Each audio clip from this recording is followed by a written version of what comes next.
අද වීඩියෝ එකෙන් කතා කරන්නේ ඔයාලා YouTube channel එකක් කරනවා නම් ඔයාව කෙනෙක් subscribe කරලා තියෙනවා කියලා හිතමුකෝ. ඉතින් මේ කෙනාගේ home page එකේ ඔයාගේ contents පෙන්වන්නේ නැති ප්‍රශ්නයක් තියෙනවා. ඉතින් මේ ප්‍රශ්නය ගොඩ දෙනෙක් මගෙන් අහලා තිබ්බා. ඉතින් ඇත්තටම මේකට හේතුව මොකක්ද? සහ මේක fix කරගන්නේ කොහොමද? කතා කරමු මේ ගැන.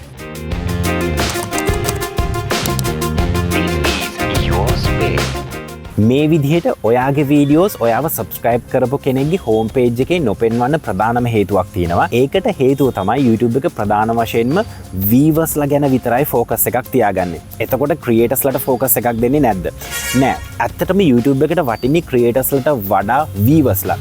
ඉතින් මෙන්න මේ reason එක නිසා තමයි ප්‍රධාන වශයෙන්ම ඔයාගේ content ඔයාව subscribe කරපු කෙනෙක්ගේ home page එකේ නොපෙන්වන්න ප්‍රධානම හේතුව. YouTube එක ඇත්තටම මේ විදිහට viewers ලාට වැඩි focus එකක් දෙන්න හේතුව මොකක්ද?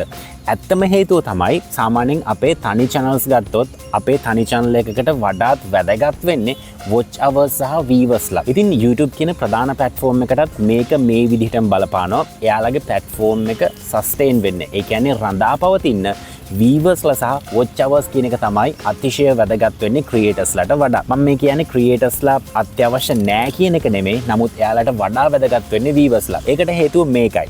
සාමාන්‍යයෙන් අපේ normal channel එකක වගේම එයාලගේ platform එකට අදාළවත් watch hours ප්‍රමාණයක් තියෙනවා.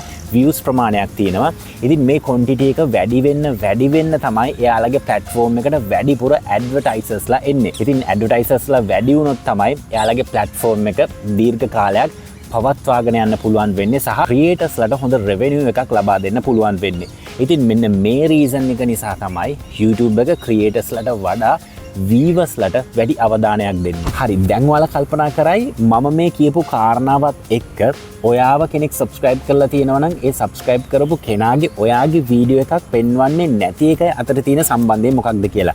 සම්බන්ධය හැදෙන්නේ මෙහෙමයි. මම කලිනුත් කිව්වනේ YouTube එකේ වැඩි අවධානයක් දෙන්නේ creators ලවන අපිට නෙමේ viewers ලටයි කියලා. ඉතින් ප්‍රධාන වශයෙන්ම කෙනෙක් ඔයාව subscribe කරපු පළියට එයාගේ home page එකේ ඔයාගේ content පෙන්වන්නේ නැහැ. ඒකට ප්‍රධානම හේතුව තමයි YouTube එකේ viewer කෙනෙක්ගේ home page එක create වෙන්නේ එහෙම නැත්නම් customize වෙන්නේ ඒ creator බලන contents මත. YouTube algorithm එක analyze කරනවා viewer කෙනෙක් වැඩිපුරම select කරන contents මොනවාද, එයා වැඩිපුරම වේලාවක් බලපු contents මොනවාද, ඒ වගේම එයා search කරන contents මොනවාද, මේ දේවල් සම්පූර්ණයෙන්ම analyze කරලා තමයි viewer කෙනෙක්ගේ home page එක create වෙන්නේ. ඉතින් ඔයාව කෙනෙක් subscribe කරපු පළියටම ඔයාගේ වීඩියෝස් එතනට යන්නේ නැහැ. ඒ කියන්නේ ඔයාව subscribe කරපු අයගෙන් වැඩක් නැද්ද? subscribers ලා තවදුරටත් වටින්නේ නැති දෙයක්ද? නැහැ. subscribers ලා අනිවාර්යෙන්ම වටිනවා. හැබැයි ඔයාගේ content ඒ subscribers ලාගේ home page එකේ පෙන්නන්න නම් අනිවාර්යෙන්ම ඔයා මෙන්න මේ දේවල් ටික කරන්න ඕන. එතනින් පළවෙනිම දේ තමයි subscribers ලා වැඩිපුර බලන subscribers ලා කැමති content ඔයා නිර්මාණය කරන්න ඕන. එතකොට තමයි ඔයාගේ වීඩියෝස් නැවත එයාලා බලන්න පෙළඹෙන්නේ. ඒ වගේම තමයි මම මේ කියන mistake එක ඔයා YouTube channel එකක් කරනවා නම් කවදාවත් කරන්න එපා.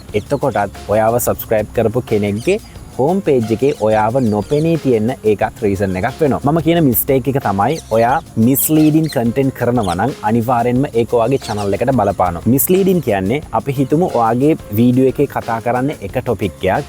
හැබැයි ඔයාගේ thumbnail එක, ඔයාගේ title එක, ඔයාගේ description එක මේ තුනම ඔයාගේ ප්‍රධාන වීඩියෝ එකට මැච් වෙන්නේ නැහැ. ඉතින් මෙහෙම වුණාම ප්‍රධාන වශයෙන්ම වෙන්නේ අපි හිතමු ඔයාගේ thumbnail එකටයි title එකටයි කෙනෙක් හිත ගිහිල්ලා ඔයාගේ වීඩියෝ එක ක්ලික් කරා කියලා. හැබැයි ඔයාගේ වීඩියෝ එක ඇතුලේ තියෙන වෙන දෙයක් නිසා ඒ viewer unhappy වෙනවා. එතකොට වෙන්නේ ඒ කෙනා ඒ සැනින්ම ඔයාගේ වීඩියෝ එක close කරලා අනිවාර්යෙන්ම වෙන වීඩියෝ එකකට යන්න පෙළඹෙනවා. ඒකෙන් තව ආවාසියක් වෙනවා.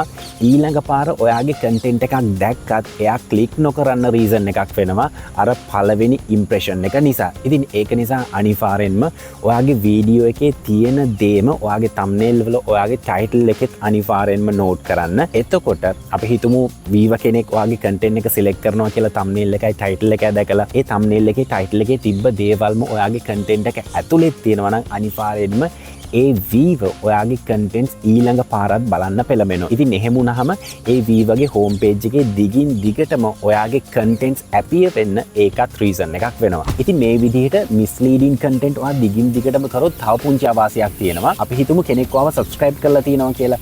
ඉතින් මේ subscribe කරපු අලුත එයාගේ home page එකේ ඔයාගේ content appear වෙනවා. සමහරවිට contents දෙකක් contents තුනක් එයාගේ home page එකේ පෙන්නනවා. හැබැයි මේ විදිහට දිගින් දිගටම contents ඒ home page එකේ appear කරලත් ඒ වීව ඔයාගේ කන්ටෙන්ට් සිලෙක්ට් කරලා බැලුවේ නැත්නම් YouTube ඇල්ගොරිතම් එක තීරණය කරනවා මේ කන්ටෙන්ට් මේ වීවට නැත්නම් මේ සබ්ස්ක්‍රයිබර්ට සජෙස්ට් කරලා වැඩක් නැහැ. ඉතින් ඒක නිසා ඔයාගේ කන්ටෙන්ට්ස් තියෙන ස්ලොට්ස් ටික වෙන කන්ටෙන්ට් සජෙස්ට් කරන්න පටන් ගන්නවා. ඉතින් මේකත් ලොකු ආවාසියක්. ඉතින් ප්‍රධාන වශයෙන්ම මේක වළක්ව ගන්න ඔයාට කරන්න තියෙන එකම දේ තමයි ඔයාගේ සබ්ස්ක්‍රයිබර්ස්ලා වැඩිපුර ඉල්ලන වීඩියෝස් ක්‍රියේට් කරන එක. ඒ වගේම තමයි ලොකු ඔඩියන්ස් එකක් රීච් කරන්න පුළුවන් ප්‍රමාණයේ වීඩියෝස් කරන එක. ඉතින් ඒ දේ තමයි ඔයාගේ කන්ටෙන්ට් කෙනෙක් ක්ලික් කරලා බලන තත්වයට ගන්න තියෙන එකම සොලියුෂන් එක. ඉතින් මම විශ්වාස කරනවා අද මම මේ කතා කරපු දේ ඔයාලට ගොඩක් හොඳට පැහැදිලි වෙන්නේ නැති කියලා සහ ඔයාලට ප්‍රශ්නයක් තිබ්බනම් ඔයාලගේ කන්ටෙන්ට් සබ්ස්ක්‍රයිබර්ස් ලගේ හෝම් පේජස් වල හැපිය වෙන්නේ නැහැ කියලා ඔන්න ඒකටත් දැන් ආන්සර් එක ලැබුණ නැති කියලා විශ්වාස කරනවා. මේ වීඩියෝ එකේ සාරාංශයක් පොඩ්ඩක් කිව්වොත් කෙනෙක් ඔයාව සබ්ස්ක්‍රයිබ් කරපළියට ඔයාගේ කන්ටෙන්ට් ඒ කෙනාගේ හෝම් පේජ් එකේ හැපිය වෙන්නේ නැහැ. ඒ වීව වැඩිපුරම බලන්න ආස කරන නිතරම බලන ඒ වගේම වැඩිපුර වේලාවක් බලන්නේ මොනවාද? මේ දේවල් පදනම් කරගෙන තමයි එයාගේ හෝම් පේජ් එක ක්‍රියේට් වෙන්නේ. කෙනෙක්ගේ හෝම් පේජ් එකට ඔයා ඇතුල් වෙන්න නම් අනිවාර්යයෙන්ම ඒ සබ්ස්ක්‍රයිබර් ඉල්ලන දේ ඒ සබ්ස්ක්‍රයිබර් බලාපොරොත්තු වෙන කන්ටෙන්ට් අනිවාර්යෙන්ම ක්‍රියේට් කරන්න ඕන. ඉතින් මේ සම්බන්ධව ඔයාලට එක්ස්පීරියන්ස් ඇති, ඔයාගේ කන්ටෙන්ට් වෙන අයගේ හෝම් පේජස් වල පෙන්නන්න නැති ප්‍රශ්න ඇති. මේ හැම දෙයක්ම අපි කමෙන්ට් සෙක්ෂන් එකේ කතා කරමු. ඉතින් ආයෙත් අලුත් වීඩියෝ එකක් අරන් මේ බලාපොරොත්තුව ඇතුව මම සයින් අවුට් වෙනවා. මම ස්ටීෆන් ඇන්ඩර්ස්. ඔයාලා හැම දෙනෙක්ටම සුබ දවසක්.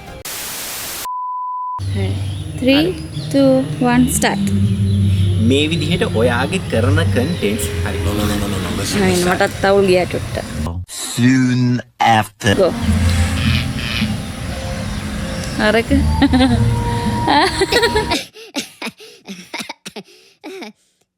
No?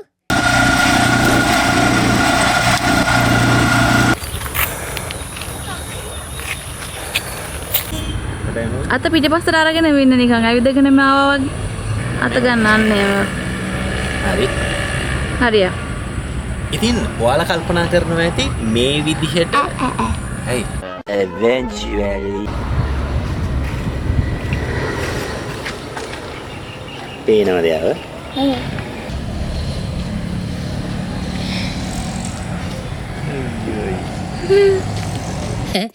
ඉතින් මේ කාරණාවයි ඔයාගේ චැන ගමු ආයි ගමු. Go. හොඳයි.